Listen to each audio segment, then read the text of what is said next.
Hello everyone, hope you're having a wonderful day today. Welcome to the Film Insight channel.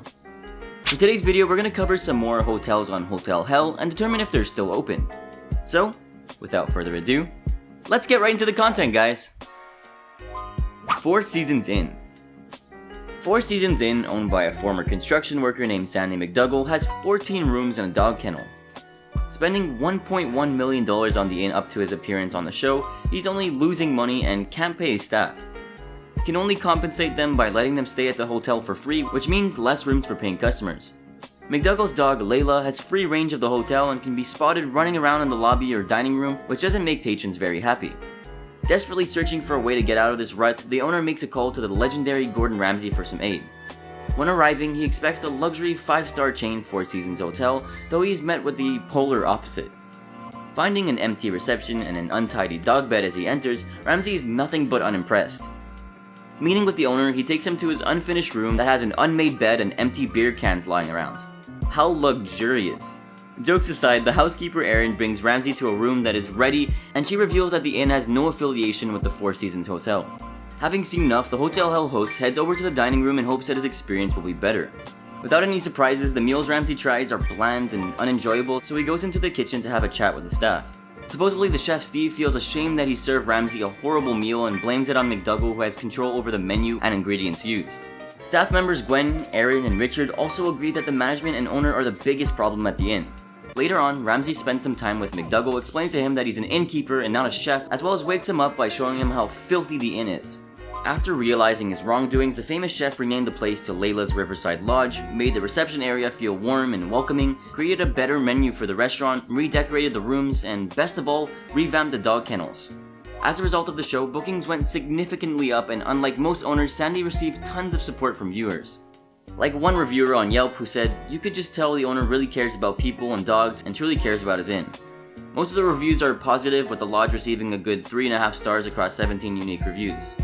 If you want a pet-friendly lodge to stay in Vermont and see the fruits of Ramsay's labor. Calumet Inn. For this episode, Ramsay visits Calumet in Pipestone, Minnesota to help Rena and Vanda, who are sisters that own the place. At one point, Rena decides to leave for 3 months since she felt that the work was too overwhelming, which made it colossally difficult for Vanda to handle.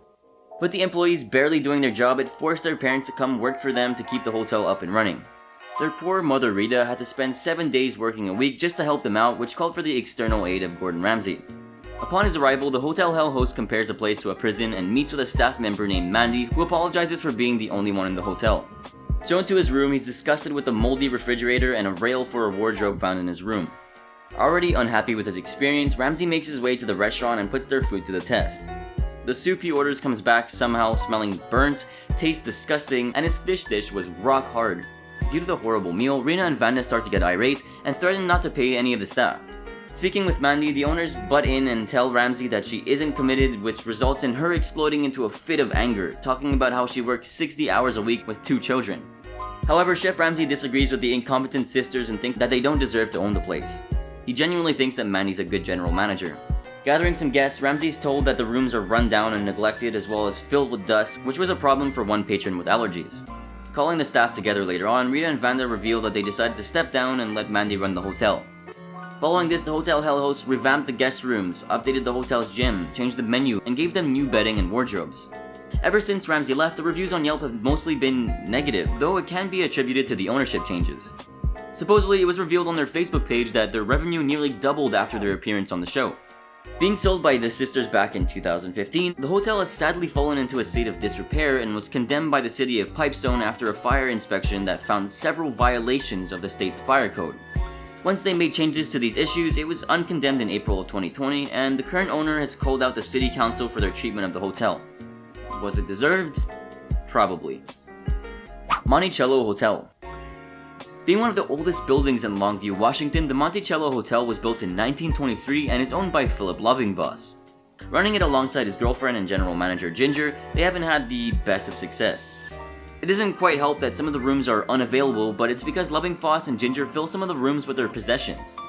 Needing some guidance on how to move forward, they call out to the famous chef and rescuer Gordon Ramsay for some help. Impressed by the hotel's size, Ramsay notices a small motel next to it, an advertisement for help, and a collection of cars which he assumes are for a car show. Meeting first with the receptionist, Vanessa, she tells the host that the cars in the car park all belong to the owner. Shown to his room, which is in the motel instead of the hotel, Ramsey gets irritated and demands that he get a room in the actual hotel. Though the room he gets is completely hideous and the decor as well as the bedding came directly from Loving-Foss and Ginger's home. Later, he meets with the owners who explain that the hotel is losing $30,000 to $35,000 a month, which is $400,000 a year. That's horrible. Both owners believe that the biggest problem is their staff who are supposedly taking advantage of them. Ready to grab some lunch, he sits down at the hotel's restaurant and orders some food in hopes that his experience will be different. However, everything that came back was clearly either canned, frozen, or pre-packaged since they don't have enough money to buy ingredients. Loving-Foss claims that his choice to use pre-packaged ingredients was for the betterment of the hotel, but it was only driving people away. What's worse, Loving-Foss has a drinking problem and consumes 5 to 8 drinks on a daily basis, as pointed out by his staff. In hopes of knocking some sense into the terrible owner, he brings them along with his staff to his disgusting room. Under a blacklight, everyone is disturbed by the amount of bodily fluids and cigarette burns that are around the room. Following a lot of emotional discussion, Loving-Foss agrees to get help for his drinking, and this is when Ramsey was finally able to make some changes. Working all night on giving the hotel a makeover, they freed up 4 suites in the hotel, gave them new furniture, an improved menu with fresh ingredients, and Loving-Foss received a sponsor to help him with his drinking issues. Thanks to the changes Ramsey made, the Monticello is still going strong with more staff and a better pay. Although the reviews on TripAdvisor were fairly mixed, many being disappointed that the restaurant and lounge were being closed down. Surprisingly, Loving-Foss was sentenced to 90 days in prison in 2016 for threatening a district court judge. Years later, after losing ownership, the hotel closed down and was converted into an apartment building that promoted communal living with shared facilities. Maison de Mesilla. For our last entry, we're going to discuss the hotel Gordon Ramsay decided to visit called Maison de Mesilla in Las Cruces, New Mexico. While on his way to the hotel, his GPS directs him to the location listed by the owner, but there is no sign to indicate where it is. Eventually arriving, the first thing he notices is the boring beige color scheme, and upon checking in, he's forced to sign an agreement not to damage the Venetian plaster, which offends him deeply.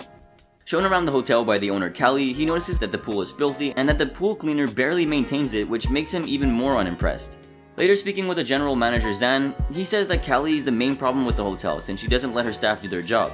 Wanting to test the restaurant's food, Ramsey thinks his meal is absolutely disgusting, but Callie believes it's delicious. Eventually, the hotel hell host goes into the kitchen to meet with the staff, and Zan admits that there needs to be a lot of changes. However, this admission sparks an altercation between the general manager and Callie, who fires him on the spot, which makes his wife quit as well. To help Callie realize her shortcomings, he brings her into a room filled with hotel guests to get their honest feedback. Most say that they would never come back to the hotel since the waiver they had to sign is insulting, the pool is dirty, and so are the rooms. Finally, realizing that things need to turn around, Callie agrees to listen to whatever Ramsey is suggesting. Making changes to the restaurant's decor and menu, revamping the suites, and cleaning and redecorating the pool area, things were going in the right direction. Keeping most of the changes made, Callie saw an increase in business after Ramsey's visit, but decided on selling it in March of 2017, and it was renamed to Hacienda de Mesilla. Well, that'll be all for today's video here on the channel. I do hope you enjoyed, and if you did, be sure to drop a massive like down below and comment your thoughts. Subscribe for more content like this, and turn on those sweet bell notifications for instant access to our content. Have a good one, guys.